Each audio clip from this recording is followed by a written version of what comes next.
नमस्कार सभी को। मैं उमेश कुमार स्वागत करता हूं आप सभी का अपने YouTube channel HK knowledge remote पर। आज मैं आप सभी के लिए बायोलॉजी से रिलेटेड एक बहुत ही महत्वपूर्ण टॉपिक के बारे में चर्चा करने जा रहा हूं, जो 11th बायोलॉजी के बेस पर है, उसके सिलेबस में है। एंजियोस्पर्म के बारे में चर्चा करूंगा मैं आज। इससे पहले वीडियो अगर आपने मेरे देखे होंगे तो आपको मैंने बताया था, उसमें जिम्नोस्पर्म बताया था। जिम्नोस्पर्म क्या होता है, उसके कैरेक्टर, उसके क्लासिफिकेशन मैंने बताया था थोड़ा सा। उससे पहले मैंने प्लांट क्लासिफिकेशन वगैरह के बारे में भी चर्चा किया था। अगर नहीं देखें वीडियो तो मैं एक बार ज़रूर सजेस्ट करूँगा कि वो वीडियो ज़रूर देखें। इस वीडियो को समझने के लिए वो देखना काफ़ी ज़रूरी है। ठीक है, तो ये वीडियो मैं आज शुरू कर रहा हूँ एंजियोस्पर्म से। आखिरी टॉपिक है ये प्लांट किंगडम में, प्लांट क्लासिफिकेशन का। ठीक है, तो ध्यान में रखेंगे। अगर आपने मेरे चैनल को अभी तक सब्सक्राइब नहीं किए हैं तो निवेदन करूंगा सभी से कि पहले प्लीज़ सब्सक्राइब माय चैनल और न्यू एंड लेटेस्ट अपडेट। अगर वीडियो पसंद आता है तो लाइक ज़रूर करें, शेयर करें, और कोई सवाल जवाब हो तो बिल्कुल कमेंट बॉक्स आपके लिए है, आपका इंतज़ार कर रहा है कमेंट बॉक्स। चलिए शुरू करते हैं आज का ये वीडियो। एंजियोस्पर्म या आवृत्ति बीजी, जिसको हम लोग कहते हैं एंजियोस्पर्म या आवृत्ति बीजी, क्योंकि इससे पहले जिम्नोस्पर्म आपने देखा था, अनावृत्ति बीजी देखा था, तो आपको आसानी होगी समझने में कि ये जो टॉपिक है ये एंजियोस्पर्म है। ठीक है, ये एक एनिमल दिखाई दे रही ठीक है, देख सकते हैं आप लोग। बेचारा एंजियोस्पर्म पढ़ने के लिए आया, देखो कितना उत्सुक है, आपको भी होना चाहिए इतना ही। तो एंजियोस्पर्म देखिए, आवृत्ति बीजी देखिए। आवृत्ति बीजी, एंजियोस्पर्म, ये दो प्रमुख ग्रीक वर्ड से मिलकर बना हुआ है। ठीक है, एक पहला वर्ड का मतलब पहला वर्ड है एनजीओ। एनजीओ मीन्स होता है केस। ठीक है, या इसको हम लोग आवरण बोलते हैं, कवर्ड भी बोलते हैं। एंड द लास्ट स्पर्म्स की मीन्स होता है सीड। स्पर्म मीन्स क्या होता है, सीड या बीज, अर्थात एक ऐसा प्लांट स्पीसीज जिसके बीज के चारों तरफ क्या पाया जाता हो, कवर्ड पाया जाता हो, क्या पाया जाता हो, आवरण पाया जाता हो। ठीक है, ये कहलाएगा आवृत्ति बीजी, कहलाएगा एंजियोस्पर्म कहलाएगा। ठीक है, जितने भी प्रकार के फ्लोरिंग प्लांट होते हैं, ठीक है, उसको दो भागों में बांटा गया था, जिम्नोस्पर्म और एंजियोस्पर्म के रूप में। जिम्नोस्पर्म मैंने पहले क्लियर किया था, अभी आ रहा है एंजियोस्पर्म या आवृत्ति बीजी। आवृत्ति बीजी पादप का मतलब मैंने बताया, जिसके बीच के चारों तरफ आवरण पाया जाता हो, कवर्ड होता हो।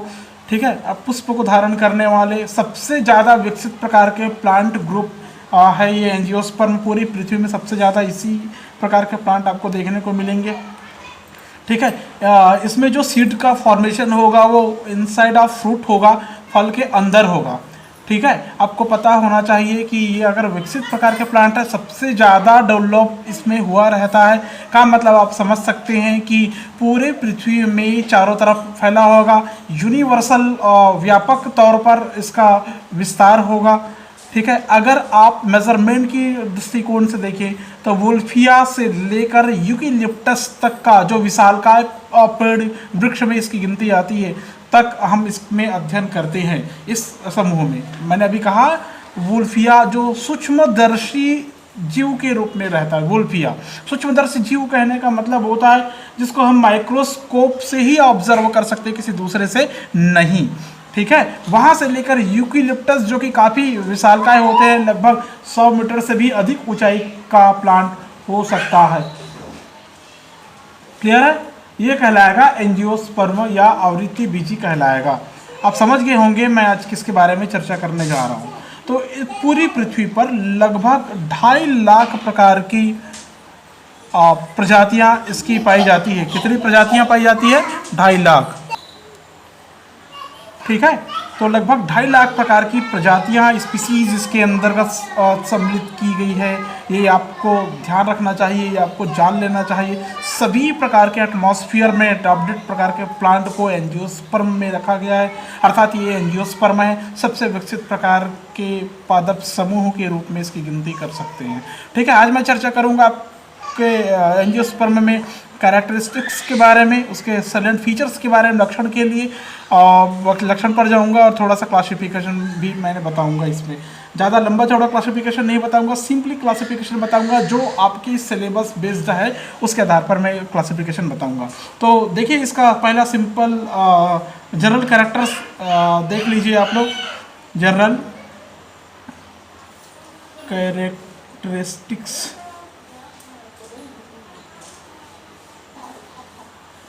सामान्य लक्षण देखेंगे आप लोग इसका, ठीक है। सामान्य लक्षण के बारे में जब भी हम लोग बात करते हैं तो सामान्य लक्षण में क्या क्या मिलेगा, सीधी सी बात है कि सभी प्रकार के एटमॉस्फेयर में रहने वाले प्लांट इसमें आते हैं, ठीक है। समझ में आया। ये इसके जो प्लांट होते हैं वो रूट, स्टेम और लीफ में डिवाइड रहता है, विभेदित रहता है। इसका जो मुख्य प्लांट होता है वो स्पोरोफाइट होता है। कैसा होता है?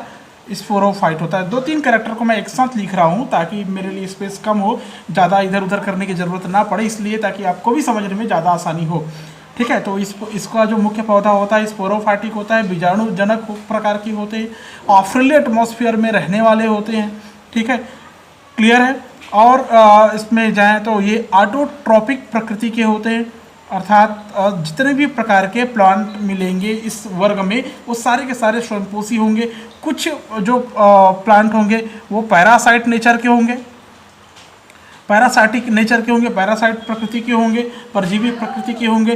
तो कुछ सेप्रोफाइट भी होंगे। सेप्रोफाइट मतलब मृतोपजीवी, आपने पढ़े होंगे, सेप्रोफाइट होंगे। क्लियर है। कुछ इंसेक्टिवोरस के रूप में भी होंगे, इंसेक्टिवोरस अर्थात कीट भक्षी के रूप में भी होंगे, ठीक है, इत्यादि। ये ऊपरी रोही भी करने में सक्षम होता है, क्लाइंबिंग प्लांट के रूप में भी हो सकते हैं ये, ठीक है। तो ये हो गया, एक कैरेक्टर बनता है। मैंने एक साथ कई कैरेक्टर को एक ही पॉइंट में लिखा है, तो सारे पॉइंट का अलग अलग कैरेक्टर है, ये आप खास ध्यान रखेंगे, ठीक है। नेक्स्ट कैरेक्टर में मैं जा रहा हूँ इसके रिप्रोडक्टिव ऑर्गन में।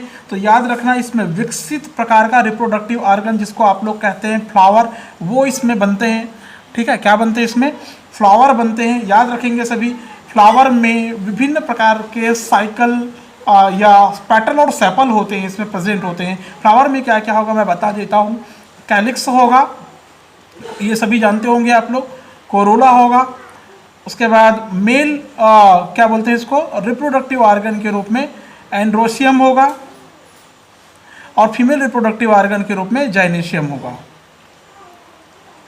क्लियर है। तो ये हो गया फ्लावर, मुख्य रूप से प्रजनन के रूप में इसमें पाया जाता है, ठीक है। नेक्स्ट कैरेक्टर में अगर हम लोग जाएं तो नेक्स्ट कैरेक्टर हमको कुछ इस प्रकार से मिलता है। इसका जो प्लांट होता है इसमें गैमेटोफाइटिक अवस्था भी देखने को मिलती है हमको, गैमेटोफाइटिक अवस्था देखने को मिलती है, जो कि शॉर्ट टर्म एडाप्टेशन लिया हुआ रहता है, शॉर्ट टर्म एडाप्टेशन लिया हुआ रहता है। याद रखना, अल्पकालिक अवधि के अनुकूलन में ये रहता है, ठीक है। इसमें सीड बनेगा, क्या बनेगा इसमें, इसी के आगे मैं इसी में लिख रहा हूँ, इसमें सीड का फॉर्मेशन होगा।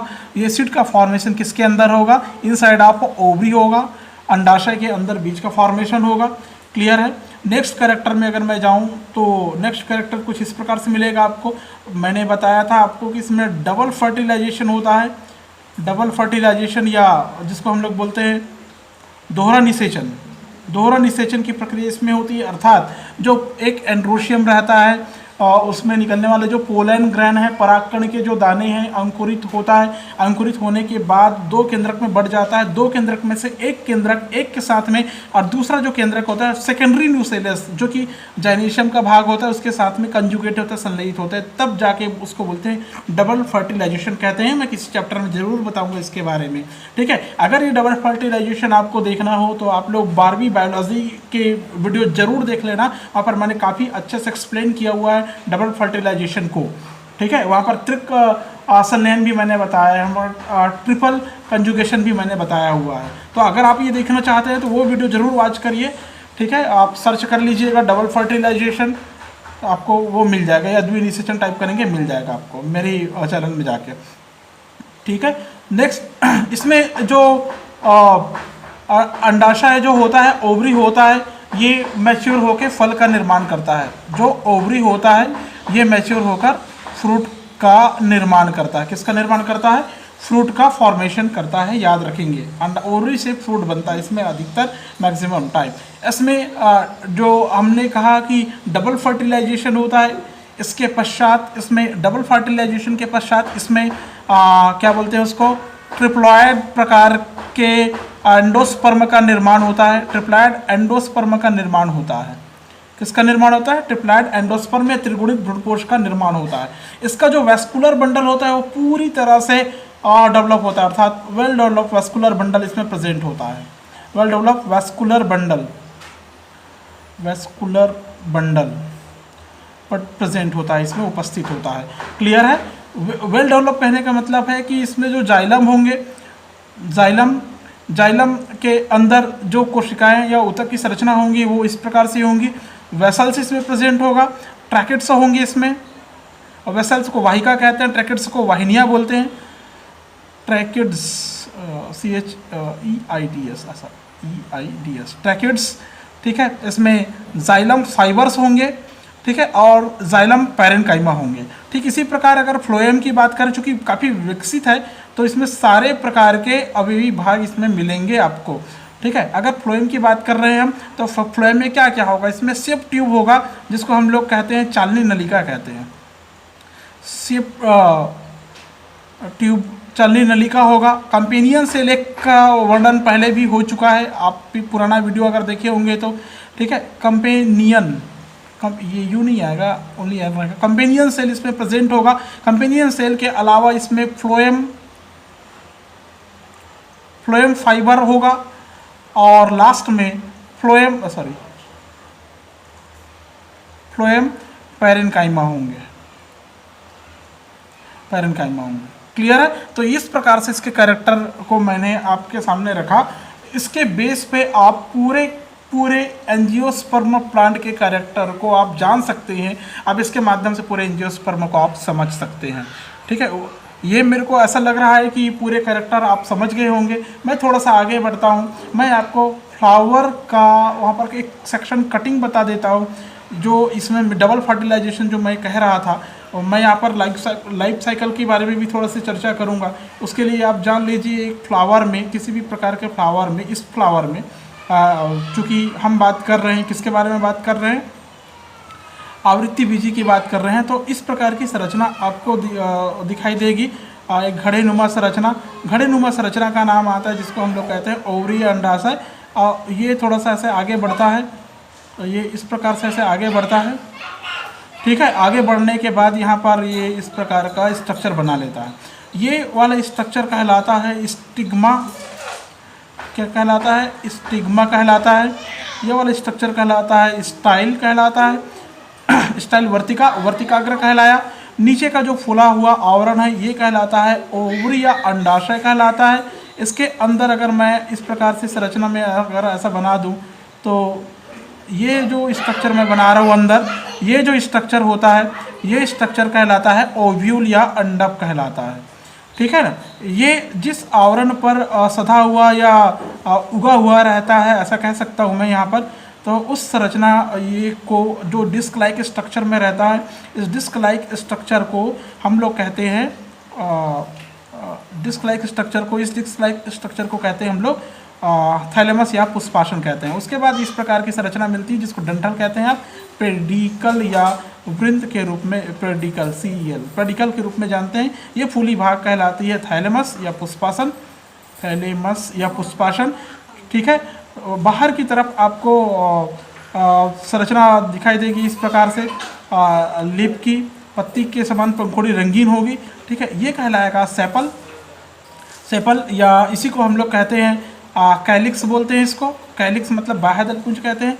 ये इधर भी इस प्रकार से आपको दिखाई देंगी, ठीक है, दोनों तरफ आपको दिखाई दे रही हैं। उसके बाद ये पूरे के पूरे इस प्रकार से इसमें संरचना बनती है जिसको आप लोग पंखुड़ी कहते हैं। मैं इसमें गिनती नहीं कर रहा हूँ, सिर्फ 3 बना रहा हूँ आपकी जानकारी के लिए। ये हो गया 3, ठीक है। अब इसमें बीच में आप लोग देखने मिलेगा इस प्रकार की ऐसे संरचना मिलेगी, ठीक है। इस प्रकार से ऐसे पुमंग दिखाई देंगे ऐसा, ठीक है। ये इस प्रकार से ऐसे आपको ऐसा पुमंग दिखाई देगा ऐसा। इधर भी आप पुमंग बना सकते हैं, इस प्रकार से ये हो गया आपका, ये इसका इस एंजियोस्पर्म प्लांट में पाई जाने वाले मुख्य जनन अंग है, इसलिए मैंने इसका बनाया। ठीक है, ये जो होता है ये पेटल सेपल कहलाता है। ठीक है, कैलिक्स कहलाता है। और ये जो हम लोग बोलते हैं कोरोला, ठीक है, कोरोला को बोलते हैं पेटल बोलते हैं। ठीक है, फिर इसको क्या बोलते हैं, पेटल बोलते हैं। और स्टिग्मा, स्टाइल और ओव्यूल को तीनों को एक साथ मिलाकर हम लोग बोलते हैं कार्पल। क्या बोलते हैं, कार्पल बोलते हैं, अर्थात जाइनेशियम बोलते हैं इसको, जाइनेशियम। ठीक है, ये जो रेशेदार संरचना है, ये वाली संरचना, इसका नाम होता है फिलामेंट या तंतु, फिलामेंट। ठीक है, तंतु पर लगा हुआ होता है, ये होता है, और जिसको हम लोग कहते हैं एंड्रोशियम, एंड्रोशियम। ठीक है, अब यहाँ से समझ गए होंगे एक फ्लावर का एलिस है, ये लांजवर सेक्शन है, अनुदैर्ध्य काट का नामांकित चित्र है। अगर कभी आया पेपर में तो उसके लिए ये तैयार जरूर रखना। क्लियर है। अब मैं आता हूँ इस कैरेक्टर के बेस पे आगे क्लासिफिकेशन की तरफ जा रहा हूँ। आपको पता होना चाहिए कि ये जो आवृत्ति बीजी पौधे, इसमें पर्याप्त विभिन्नता पाई जाती है। इसमें जीवन काल के आधार पर एक वर्षीय, द्विवर्षीय, बहुवर्षीय प्रकार के प्लांट होते हैं। ठीक है, पेरिनियल प्रकार के प्लांट होते हैं इसमें।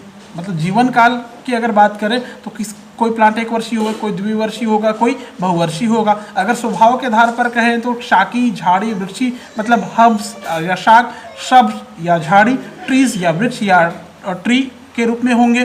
ठीक है, अगर आवास हैबिटाट के बारे में अगर बात करें तो मेसोफाइट्स समुद्रविद प्रकार के होंगे, मतलब सामान्य उपलब्धता वाले स्थानों पर उगने वाले। हाइड्रोफाइट्स होंगे, जल में उगने वाले।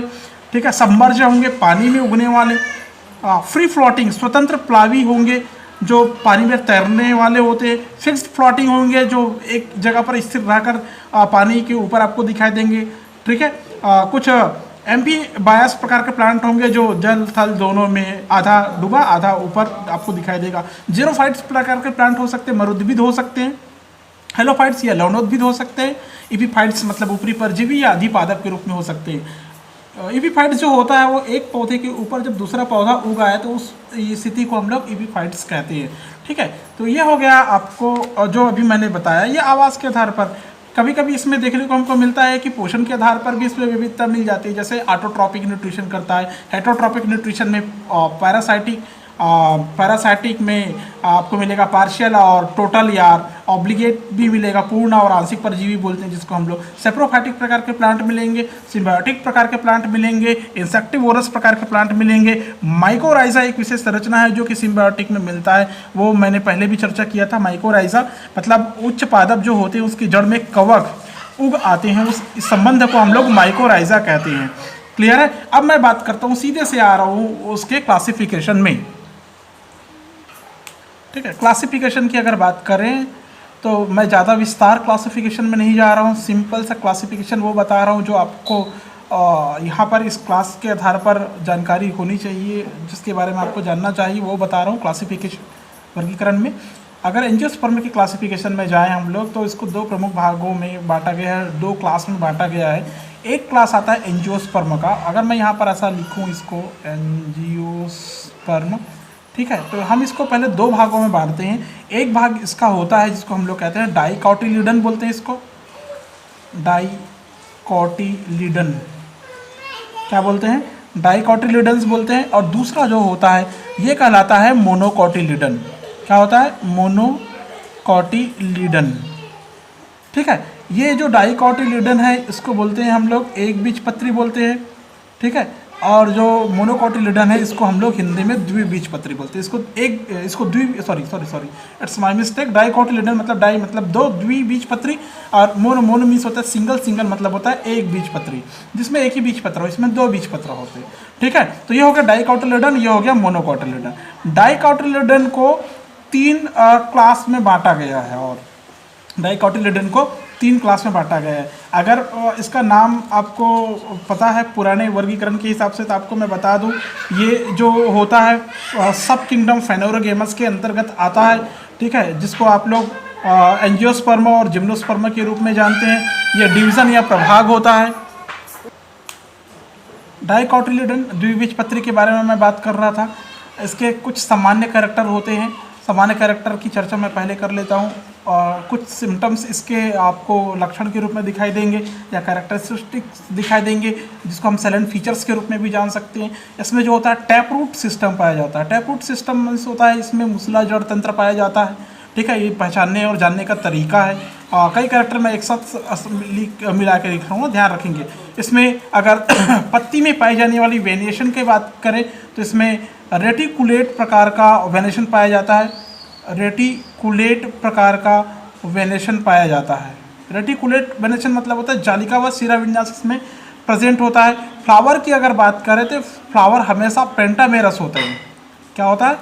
पेंटामेरस होते हैं, मतलब पंचतई होते हैं। पंचतई मतलब पंखुड़ियों की संख्या अधिकतर 5 में मिलेंगी आपको फूल में, ठीक है। इसमें सेकेंडरी ग्रोथ होता है, ठीक है। दूसरे कैरेक्टर के रूप में मैं लिख रहा हूँ उसको सेकेंडरी ग्रोथ। वैसे सारे कैरेक्टर है जो मैंने अभी लिखा है, ठीक है। नेक्स्ट कैरेक्टर की बात करूँ तो इसमें होता है सेकेंडरी ग्रोथ होता है, अर्थात द्वितीयक वृद्धि इसमें प्रेजेंट होती है, द्वितीयक वृद्धि पाई जाती है। कॉटिलिडन के आधार पर इसमें 2 कॉटिलिडन होते हैं, अर्थात 2 बीजपत्र मौजूद होते हैं। कॉटिलिडन्स 2 बीजपत्र, इसमें अधिकतम बीजों पत्रों की जो संख्या होगी वो 2 कॉटिलिडन होगी, 2 बीजपत्र में होगी, ठीक है। इस जो डाइकॉटिलिडन है इसको फिर से 3 क्लास में डिवाइड किया गया है, 3 वर्ग में डिवाइड करते हैं, ठीक है। एक वर्ग जो होता है पॉलीपेटली, दूसरा होता है गेमोपेटली। इसे 3 क्लास है, मैं तीनों क्लास यहाँ पर लिख देता हूँ। एक क्लास होता है जिसको आप लोग कहते हैं पॉलीपेटली। पॉलीपेटली का मतलब मैं इसमें ज़्यादा विस्तार नहीं जा रहा हूँ, तो थोड़ा थोड़ा कैरेक्टर इसका मैं बोलते जा रहा हूँ। इसको आप लोग सुन के समझने की कोशिश ज़रूर करिए, ठीक है, क्योंकि अभी मेरे पास ऐसा नहीं है कि मैं इसमें ज़्यादा लंबा और विस्तार से वीडियो बना सकूं। फिलहाल जो मैं बता रहा हूँ सिंपल सा सरलता, उसको आप लोग तैयार कर लेंगे। पॉलीपेटली मतलब होता है इसमें जो पेटल होंगे और सेपल होंगे प्रायः स्वतंत्र होंगे। दल और जो बाह्य दल होंगे वो स्वतंत्र होंगे, याद रखना, इसीलिए इसका नाम पड़ता है पॉलीपेटली, ठीक है। इसके 3 सीरीज़ है, पॉलीपेटली के 3 सीरीज़ है, ठीक है। सीरीज़ के नाम मैं नोट करा देता हूँ आपको। ये होता है थैलेमीफ्लोरी, थैलेमीफ्लोरी। दूसरा जो होता है ये होता है डिस्कीफ्लोरी, डिस्कीफ्लोरी। और नेक्स्ट थर्ड जो होता है कैल्सीफ्लोरी, कैल्सीफ्लोरी। ये जो कैल्सीफ्लोरी है, थैलेमीफ्लोरी, डिस्कीफ्लोरी, ये तीनों इसके सीरीज़ के अंतर्गत आता है, श्रेणी में आते हैं, ठीक है। थैलेमीफ्लोरी जो होता है बाह्यदल स्वतंत्र होगा, हाइपोजाइनस होंगे, अधोजाएंगी बोलते हैं जिसको हम लोग, ठीक है। इसमें पुंकेसर की कई संख्या होंगी, पिस्टिल कई पाए जाएंगे, ठीक है। समझ में आया? तो ये जो थैलेमीफ्लोरी है, थैलेमीफ्लोरी के अंतर्गत लगभग 6 ऑर्डर और 34 फैमिली है। 6 ऑर्डर, 6 गण बोलते हैं जिसको हम लोग, 6 गण और 34 फैमिली है इसके अंतर्गत, ठीक है। 34 कुल है। डिस्कीफ्लोरी की अगर मैं बात करूं तो डिस्कीफ्लोरी में इसमें भी जो बाह्य दल होगा ये फ्री होगा और एक दूसरे से ज्वाइंट होगा, संयुक्त हो सकता है, कंपाउंड बोल सकते हैं आप इसको, ठीक है। ओवरी के नीचे एक डिस्क या उभरा हुआ भाग पाया जाएगा। इसमें पुंकेसर की संख्या जो होती है सीमित होती है। इस श्रेणी में टोटल अप्रॉक्स बेंथम एवं हुकर के वर्गीकरण के अनुसार 4 ऑर्डर होते हैं और लगभग 23 प्रकार के फैमिली मिलेंगे इसमें, प्लांट फैमिली मिलेंगे 23 टाइप्स के, ठीक है। कैल्सीफ्लोरी की बात करते हैं, थर्ड सीरीज है कैल्सीफ्लोरी में। इसमें जो बाह्यदल होगा, इस जो क्या बोलते हैं बाह्यदल को हम लोग कोरोला को पेटल, जो पेटल सेपल और पेटल ऐसा बोलेंगे। बाह्यदल मतलब सेपल और अंदर पेटल। तो इसमें जो बाह्यदल होंगे, सेपल होंगे, वो गेमोसेपलस प्रकार के होंगे, आपस में जुड़ा हुआ रहेगा। कभी कभी ये फ्री कंडीशन में भी दिखाई दे सकता है आपको। अंडाशय से जुड़े हुए रहेंगे, पेरीजाइनस या एपीजाइनस प्रकार के हो सकते हैं। इन्फीरियर ओवरी होता है और इस श्रेणी में, इस सीरीज में 5 ऑर्डर होते हैं इसके अंतर्गत और 27 फैमिली इसमें आते हैं, ठीक है। तो ये हो गया आपका पॉलीपेटली। पॉलीपेटली फर्स्ट, पॉलीपेटली क्या था? फर्स्ट क्लास था, पहला वर्ग था, ठीक है। दूसरा वर्ग इसमें आता है जिसको हम लोग कहते हैं गेमोपेटली। गेमोपेटली, गेमोपेटली का मतलब ही होता है गेमो मीन्स होता है संयुक्त, गेमोसेप्लस बोलेंगे जो आपस में जुड़ा हुआ हो, गेमोपेटलस बोलेंगे संयुक्त दली हो, इपीपेटलस बोलेंगे दल्लग्न हो, एपोकार्पस बोलेंगे मतलब इसमें जो जायांग होगा उसमें अंडा अलग अलग हो सकता है या एक साथ भी हो सकता है, सिनकार्पस के रूप में हो सकता है। इसके अंतर्गत 3 श्रेणी रखे गए हैं, ठीक है। फर्स्ट सीरीज आता है, इस सीरीज का नाम आता है, इसको बोलते हैं इन्फेरी बोलते हैं, इन्फेरी, ठीक है। सेकेंड सीरीज इसमें आता है, इसको बोलते हैं हम लोग हेट्रोमेरी, हेट्रोमेरी, ठीक है। और थर्ड सीरीज इसमें जो आता है ये होता है बाइकार्पेलिटी। क्या होता है? बाइकार्पेलिटी, ठीक है, बाइकार्पेलिटी। ये 3 सीरीज इसके अंतर्गत आता है। इन्फेरी में इसमें जो पेटल लोब्स होती है उसकी संख्या लगभग बराबर होती है पुंकेसर की, इन्फीरियर ओवरी होते हैं इसमें 3 ऑर्डर 9 फैमिली इसमें सम्मिलित की गई है, 3 ऑर्डर 9 फैमिली।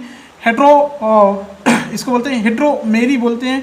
इसमें पुंकेसर की संख्या जो सेपल होते हैं उसके लगभग बराबर या कम हो सकती है। इपीपेटलस इसमें भी होता है, कभी कभी फ्री भी हो सकता है। कार्पल्स 2 से अधिक पाया जाएगा, कार्पल मतलब अंडकों की संख्या 2 से अधिक पाया जाएगा। ओवरी अंडाशय जो होगा सुपीरियर प्रकार की ओवरी होगी, इसमें भी 3 ऑर्डर मिलेंगे, 3 ऑर्डर एंड देन लगभग 12 फैमिली इसमें मिलेंगे आपको।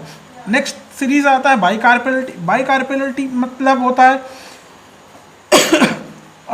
दल पालियों के बीच में एकांतर क्रम में लगे हुए रहेंगे। पुंकेसर के जो पुंकेसर जो होंगे वो जो कोरोला होगा उसके बीच बीच में लगे हुए मिलेंगे आपको। दल की संख्या के बराबर इसमें पुंकेसर होंगे, अंदर की संख्या दल के बराबर होंगी। कार्पल प्रायः 2 होंगी। सुपीरियर ओवरी होगा, इसमें 4 ऑर्डर और 23 फैमिली को सम्मिलित किया गया है, ठीक है। ये हो गया आपका सेकेंड क्लास गेमोपेटली। थर्ड क्लास इसमें होता है, तीसरा क्लास बात करें तो ये होता है मोनोक्लेमाइडी होता है, ठीक है। मोनोक्लेमाइडी, मोनोक्लेमाइडी को इनकम्प्लीट भी बोलते हैं, इनकम्प्लीटी भी बोलते हैं, ठीक है, इनकम्प्लीटी, ठीक है। इसके कुछ लक्षण इस प्रकार होते हैं, इसमें पेरियंत पाए जाते हैं, परिदल पुंज पाए जाते हैं, मतलब टेपल्स पाए जाते हैं इसमें। इसका स्पेशल कैरेक्टर है टेपल, ये याद रखेंगे आप लोग, टेपल जो प्याज में पाया जाता है, पेरियंत, ठीक है। सेप्लॉइड होते हैं, बाह्य दलाभ युक्त होते हैं, प्रायः इनकम्प्लीट होते हैं, मतलब इसमें सारे आर्गन आपको दिखाई नहीं देंगे, ठीक है, तो इसलिए इसको इनकम्प्लीट कहा गया है। इसमें 8 सीरीज़ है, इसका मैं वर्णन नहीं कर रहा हूँ यहाँ पर, सिर्फ बता रहा हूँ 8 सीरीज़ है, 36 फैमिली है इसमें, ठीक है। 8 सीरीज 36 फैमिली इसके अंतर्गत आता है। क्लियर है? तो ये हो गया पूरा डाइकोटिलेडन का संक्षिप्त विवरण जो आपको इस समय जानना चाहिए, ठीक है। फिर आता है मोनोकोटिलेडन। मोनोकोटिलेडन मीन्स होता है एक बीजपत्री। एक बीजपत्री का सामान्य कैरेक्टर के बारे में हम लोग बात करें, बहुत सिंपल सा कैरेक्टर है, आप इस बेस पे अंतर भी तैयार कर सकते हैं। इसमें टैप रूट सिस्टम है, तो इसमें जो पाई जाती है एडवांटिशियस रूट सिस्टम पाई जाती है, एडवांटिशियस रूट सिस्टम पाया जाता है। फाइब्रस जड़ भी बोल सकते हैं इसको आप, फाइब्रस या रेशेदार जड़ भी बोल सकते हैं आप इसको, ठीक है। सिरा विन्यास की बात करते हैं तो इसमें रेटिकुलेट प्रकार का सिरा विन्यास होता है, तो इसमें पैरेलल प्रकार का सिरा विन्यास होता है।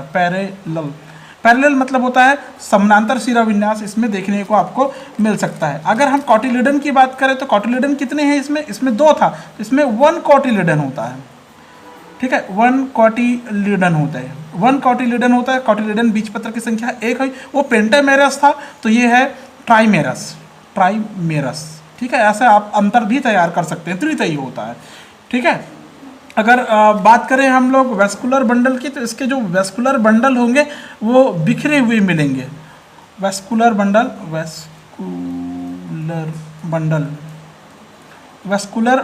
बिखरे हुए मिलेंगे, ठीक है, अव्यवस्थित मिलेंगे। वेस्कुलर बंडल बिखरे हुए मिलेंगे, अव्यवस्थित मिलेंगे, ठीक है। सेकेंडरी ग्रोथ इसमें नहीं पाई जाएगी, सेकेंडरी ग्रोथ इसमें अब्सेंट होती है, नहीं पाई जाएंगी, ठीक है। अर्थात द्वितीयक वृद्धि इसमें नहीं दिखेगी, तने जड़ की मोटाई में वृद्धि आपको कम ही देखने को मिलेगी। इस मोनोकोटिलिडन में 7 सीरीज आता है, 7 सीरीज बेंथम हुकर के अनुसार 7 सीरीज इसमें है। बेंथम और हुकर मैंने बताया था आपको कि काफ़ी मान्य वर्गीकरण है, जिसमें 34 फैमिलीज़ को सम्मिलित किया गया है, ठीक है। तो मैं इसमें भी ज़्यादा आगे नहीं जा रहा हूँ, सीरीज़ में भी नहीं जा रहा हूँ। इसमें कुछ इस प्रकार से सीरीज़ होता है, कैलिसिनी होता है, एपोकार्पी होता है, कोरोनेरी होता है, न्यूडीफ्लोरी होता है, माइक्रोस्पर्मी होता है, ग्लूमेसी होता है, एपिगाइनी प्रकार के इसमें सीरीज़ मिलते हैं। ठीक है, तो ये कंप्लीट अकाउंट हो गया आपका मोनोकोटिलिडन के बारे में। ठीक है, ये जो वर्गीकरण मैंने अभी बताया है आपको, ये बेंथम एवं हुकर की वर्गीकरण पद्धति के आधार पर है, क्लासिफिकेशन सिस्टम के आधार पर है। इसमें कुछ मेरिट्स और डीमेरिट्स भी होते हैं। ठीक है, तो वो मेरिट्स की बात मैं अगर करूं तो ये प्राकृतिक वर्गीकरण है, जिसके कारण हर्बेरियम में अगर गुण की बात करूं, मेरिट्स में बात करूं मैं इसके क्या फ़ायदे हैं, तो हर्बेरियम के आधार पर इसका संग्रहण आसानी से आप कर सकते हैं, मतलब उस रूप में आप इसका संग्रहण कर सकते हैं। इस क्लासिफिकेशन में जो जनरा सब जनरा होते हैं उनको सेक्शन में डिवाइड कर दिया गया है, बांट दिया गया है, मतलब अध्ययन में आसान होता है, सुविधाजनक होता है। इस क्लासिफिकेशन में रेनेल्स को सबसे पहले रखा गया है, सबसे आद्य। याद रखेंगे इसमें जो रेनेल्स, ये फैमिली है, याद रखेंगे फैमिली।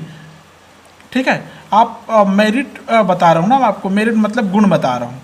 ठीक है, रेनल्स फैमिली को सबसे पहले रखा गया है, डाइकाट मोनोकाट को पहले रखा गया है, डाइकाट को मोनोकाट से पहले रखा गया है। ठीक है ना, द्विबीजपत्री को एक बीजपत्री के पहले रखा गया है। अगर मैं डीमेरिट्स की बात करूं तो इसमें कुछ नुकसान भी है, कुछ हानि भी है। क्या क्या नुकसान है देखिए, जिम्नोस्पर्म जो होता है उसमें डाइकाटोलिडन और मोनोकोटिलिडन के मध्य में रखे गए। मैंने आपको यहाँ पर नहीं बताया, याद रखना, क्योंकि जिम्नोस्पर्म मैंने अलग से बता चुका है आपको। ठीक है, तो मैं यहाँ पर फिर से क्लियर कर देता हूँ। बेंथम और हुकर के अनुसार ये जो क्लासिफिकेशन देखने को मिलता है आपको, इसमें 3 भागों में उन्होंने बांटा था, डाइकोटिलिडन, जिम्नोस्पर्म, मोनोकोटिलिडन। लेकिन मेरा मकसद यहाँ पर सिर्फ एंजियोस्पर्म था, इसलिए मैंने एंजियोस्पर्म को ही बताया। ध्यान रखेंगे, बेंथम एवं हुकर के अनुसार डाइकोटिलिडन, जिम्नोस्पर्म और मोनोकोटिलिडन होता है। ठीक है, ये अनुचित लगता है, तो ये पहला डीमेरिट्स बन जाता है इसके लिए। ठीक है, मोनोक्लेमाइडी को अधिक विकसित माना गया है। मोनोक्लेमाइडी एक ऑर्डर है, इसमें उसको ज़्यादा विकसित माना गया है। अगर इवोल्यूशनरी ऑर्डर देखें तो गेमेओपेटली की स्थिति यहाँ पर ठीक नहीं बनता। ठीक है, विकसित समूह क्योंकि गेमेओपेटली की स्थिति इसलिए ठीक नहीं है क्योंकि इस क्लासिफिकेशन में जो मोनोक्लेमाइडी है उसको ज़्यादा विकसित, ज़्यादा डेवलपमेंट, और पॉलीपेटली को जो डाइकोटिलिडन प्लांट होते हैं उसका कम विकसित या लेस डेवलप समूह माना गया है। ठीक है, इस क्लासिफिकेशन में हम किसी भी प्रकार के स्पेसिफिक कैरेक्टर का चुनाव नहीं कर पाते, मतलब हमको जो आपस में जो रिलेशनशिप है प्लांट्स के बीच में उसको नहीं देख पाएंगे। ठीक है, तो ये रहा कंप्लीट अकाउंट एंजियोस्पर्म के बारे में, जो आपको इस सिलेबस के बेस पे आपको अच्छे से तैयार करना है। एग्जाम में कैरेक्टर पूछा जा सकता है। ठीक है, ये बात के हायर एजुकेशन के लिए मैंने इसको एक्सप्लेन किया आपके सामने। ठीक है, ये एनसीईआरटी, सीबीएसई एंड देन आपके state board, state government board के बेस पे मैंने इसको क्लियर किया है। ठीक है, उम्मीद करता हूँ कि आपको वीडियो पसंद आया होगा। अगर पसंद आया तो बिल्कुल लाइक करें, शेयर करें और कमेंट जरूर करें। चैनल पर पहली बार आए हैं तो सब्सक्राइब करना ना भूलें। Thank you.